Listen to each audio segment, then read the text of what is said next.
Well, looky. I forgot there is a dip switch on that 60-in-1 board that lets you flip the screen. So I don't have to do anything to the yoke wires or the monitor tube. Just flip one dip switch, which is on that little set of blue dip switches there, and it should straighten it up. So that is dip switch 1. I probably have it on off. I need to flip it on. So dip switch 1. And can you see me? Boop. So all we did was flip that little tiny number 1, flipped it to on. Hey, let's see if we fix the screen now. And I'll let you guys find out with me. So there's my cord. By the way, if I didn't tell you yet, I removed the ground on the chassis pan and my snow went away. I had a little interference and it went away. Dum-da-da-dum. We have flipped the screen successfully. System initialization. That is something strange about this. You have to wait for this to count through. I think it counts through all 60 games to initialize them. I don't know if there's any kind of setting for that or not. So you can't just fire it up and have it work. That's strange. What is it initializing? It's weird. I've heard these things run on an old version of MAME and a ROM set for the 60 games. So is it setting up the ROMs? I mean, I don't understand how that works. It's a little silly. But, and so let's see, I fixed that, I fixed the interference. The only thing left is, I think I still have to adjust this. We're losing initialization. Oh, I thought it said failed. Finalizing. Anyway, yeah, well, two things I have to do. I have to lower this volume, and I have to fix, see, it's chopping some off the bottom. It was chopping it off the top. Let's see if I can find this. This would be horizontal position. Let's see. Yeah. See, we're about midway. If we go up, we get the bottom of the screen. If we go down, we'll get the top of the screen. We need to adjust the horizontal width coil because those adjustments there are not going to fix that. Looking terrific though. Okay guys, I'm trying to adjust the horizontal width coil. If you look in there, you see that white tool sticking up. It's sticking out of the horizontal width coil. And that resistor gets kind of hot when you run the monitor, even for just a little bit. So I can reach in, see if I can get my big old hand in here. I can reach in over here, and there's not too many hot resistors. It's just a little hard to get a hold of it. I don't want to knock anything loose. And I think you go clockwise to straighten the picture. I had some plastic TV alignment tools. I don't feel comfortable there. Let me reach back around with my other hand. If I touch this resistor a little bit, let's see how hot she is. Oh, she's a little warm. A little warm, not terrible. Enough to be uncomfortable a little bit. See if I can just see if I can turn her. I'll try to get in right here. See if you guys can see what I'm doing. We're going to try to go. This tool fits better than one I had in there a second ago. We don't want to turn that slug and get it to go out the bottom of the width coil. So am I too far down already? Let me see if she comes up. Oh, okay. Yeah, she was stuck a little bit. She just moved. The other tool I had in a minute ago off camera, it wouldn't even move because I think it was too small. I felt the ferrite slug move. There we go. She's moving. Don't want to move her too far, but you have to make a lot of turns to make much of a difference with these. I don't want to be too rough. Kind of rocking out and back.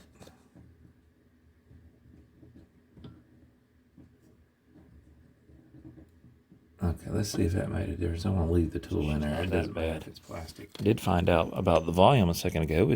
There's a setup program for that 60-in-1, And you can actually change the volume along with some other settings. So hopefully that'll solve that issue. I would like to put a potentiometer or something on there. Let's see. I can tell, I think, that I have got a little more on the screen because I think the S was a little off the screen and the I, capital I. But I did adjust the pots on the remote board just a little, so I may have thrown that off. I don't like moving those horizontal width coils that much. I really don't. They're just so easy to break and damage.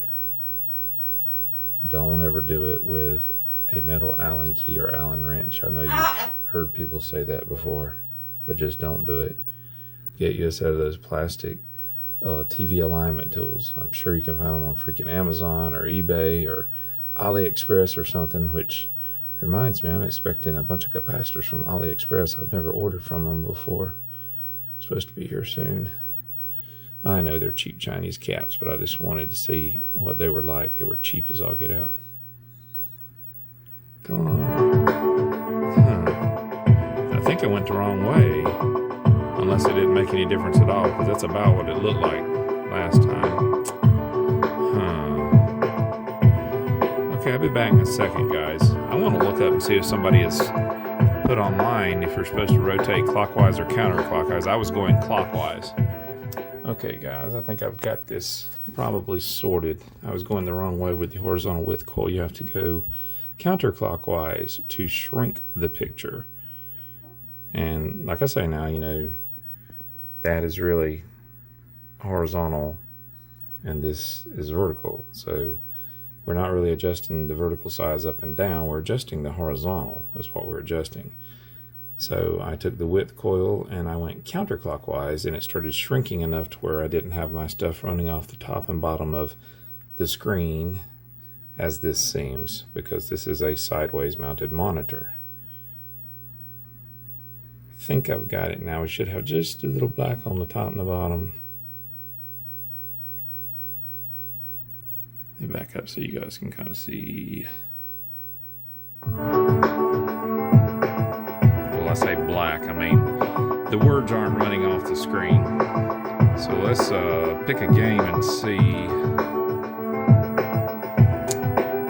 Let's just try pack. Yeah. Okay, well, it's still running off a little bit.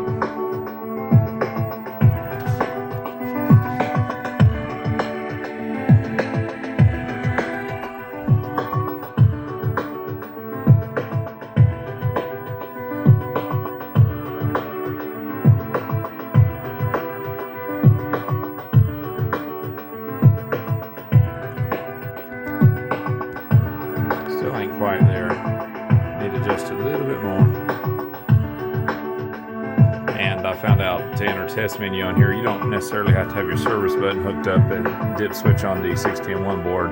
I can go in there and turn the volume down. I think I'll try to do that the next time this is running in a second. Well, I guess I have to look back in the menu. This is all the test does. It just gives you a pattern on the screen. It's like I might have some wonky capacitors in there. Got a little bit of geometry issue there. I think that's probably what that is. Probably a bad cap or two, but this thing, I've had it for over 10 years and there's no telling if the caps were fresh when I got it. But this says S2 next, and there's nothing here. S2. You would think switch 2. Hold in player 2 button. It's not doing anything. Player 1 button doesn't do anything. Jump doesn't do anything. Back to the manual, I guess.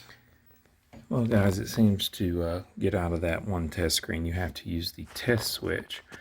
And I tracked it down. It's on the component side, number 15 pin of the JAMA harness. And it turns out it's a yellow wire. And it comes up to the coin door, and it's one that somebody sliced before I got this machine. And what we can do is just strip a little bit off of here, and you've got negatives here on the switches for the coin doors. You can just sit here and just touch that against the negative, and it should act as if you're pressing the test switch. So we'll see if we can do that to just get through this setup stuff, get our volume turned down and stuff like that. I'm not 100% sure if I'm done fooling with the horizontal width control. I might have to do it just a little farther, but it looks pretty. Well, guys, I don't know what's going on. I'm trying to trace this wire because it's, when I ground it out on that, well, you know, connect it with the ground, it's the signal ground coming from the JAMA harness. It's not going past that screen. It's acting like nothing's happening. So I stuck the other end of my probe on continuity into the JAMA harness right where pin 15 is, and there's nothing on the back side of that for like the solder side, so I could stick my probe right in there and it holds it. So from 15 to here we've got continuity, so the wire's not broke, so I don't understand why it's not triggering that. Okay guys, the instruction booklet isn't completely right. It was saying to use the test switch to go to the next screen and then, you know, get further into, you know, your options you can set. Well, that's what the S2 meant.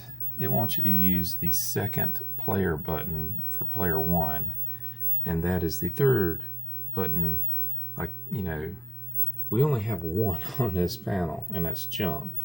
This is player 1 and 2, and it doesn't, yeah, it doesn't do nothing, neither does jump. So we would have to wire up a second player button and a third player button to access these menus properly. That's kind of aggravating. But anyway, I was able to just take a piece of solder I had laying close by and trigger the 63rd connection on the component side of the PCB and ground it out to a ground at the end of the JAMA harness temporarily and get it to go to this screen. And I don't want to clear any high scores, so that's what I have to do to go to this following screen and get on into the setup. So yeah, I used the same trick again to get to the next screen, and instead of trying to touch one side of my solder to the last pins on the JAMA harness, which are ground, I did a continuity test earlier and found out that, you know, the screws that I have the board mounted by, they are hooked up to the ground on the board, which is the data ground also. So I just put this in the center of one of the Phillips head screws, and I'm able to touch whatever buttons I want just by looking at all the JAMA harness pin outs and stuff, and using those. So I'm just hitting the 23rd pin on the component side and going through these screens, and I think I can make changes on here with just the jump button and the joystick. So kind of a weird way to do it, but I may have to hook up some extra buttons later to this to make it more feasible to change options. Yeah guys, I don't recommend trying to set these 6001 boards up unless you've got more than one button. I'm sitting here back probing switch number 3. Let's see. No, switch number, yeah, it is switch number 3. 1, 2, 3. No, it's switch number 2. I'm back probing it with a ground. I got a piece of solder, and I'm sitting here going through the menus so that I could get all the way to the end, because you have to go through every single game's individual setup to get to the last 2 adjustable screens, which lets you adjust things like the volume. And so I was able to turn that down some. And then if I go to the next screen, yep, let's see what it does. I don't think I can hold you guys and do it. Hold on.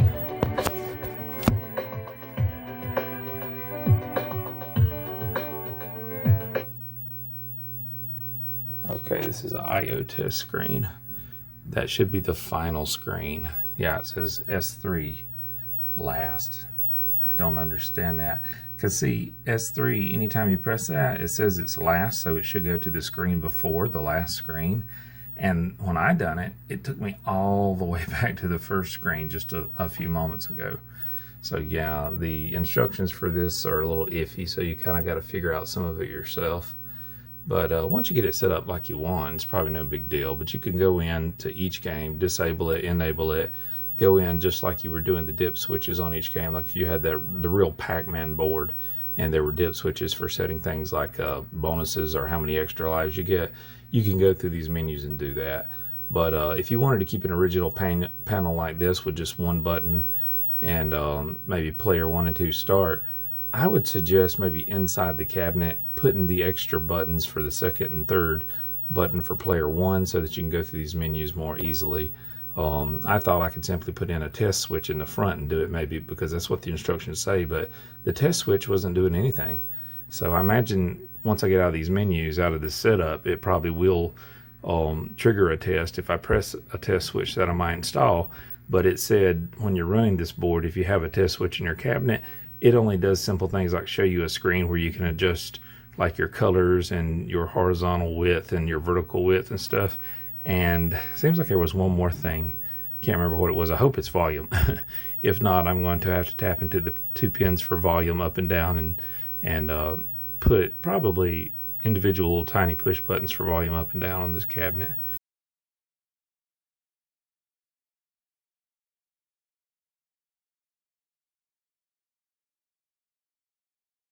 But if not, I'll put in player 2 and 3. Buttons 2 and 3 for player 1. I just want to show you guys, I'm on this input output test, and it basically tests all your buttons and stuff. And since there's not many hooked up on a Donkey Kong, you only have like player 1 and 2 start, jump, and then the 4 directions for the joystick. If you look up there, and then player 1 start, it just toggles the color. So like player 1 start, press it, it's red, press it again, it's blue. Player 2 start, press, well, yeah, there it goes. That button might be a little iffy. I might have to change the micro switch. Yeah, it's like it's pressing it twice when I hit it. Hadn't been used in forever. But then joystick, up, down, left, right, and jump, which is player 1, 1. And then player 1, 2 is what I kept having to back probe into the connector up here and on the JAMA harness to kind of get through these menus. But I need to put player 1, button 2, or S2 and S3 at least in his cabinet, just to have some controls. I'll put them inside the coin door somewhere. But if you see the test, I just wanted to show you. So we got this wire here. Heck, it'll probably work just touching the coin door. Oh, I thought it would. I guess the coin door is not grounded, but I will hit a ground wire. Watch this.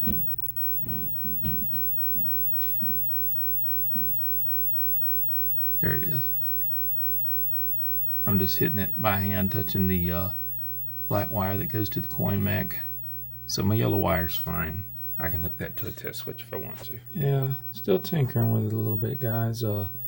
There is a little bit of curvature over here to this side. I think I mentioned it before, and I thought I could get rid of it, possibly adjusting the 50-60 hertz pot, because like I told you, this is very much a copy of a K7000.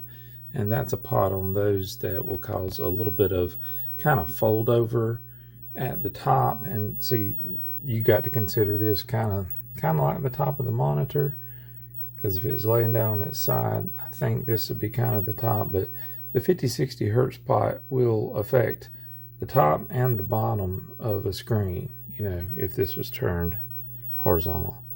And that's what I think we're seeing here. And I went back there and adjusted it, and it seems like it's doing more of shifting the screen, almost like a horizontal position control. It affects this part right here a little bit, mostly with like, it'll give it a little band of color up and down through here. But this part, well, you can see it kind of right there.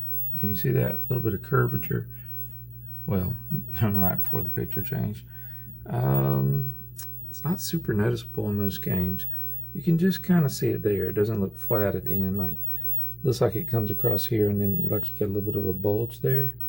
Can't really see it on this screen either. You can see it on the menus. Let's see if I can get it. Yeah, you can see it real evident. Do you see that? Everywhere there's supposed to be something square. And you move the 50-60 hertz pot, and it affects it some, but it doesn't seem to really, you know, take that curl out of it. And so I think that may work in combination with certain capacitors.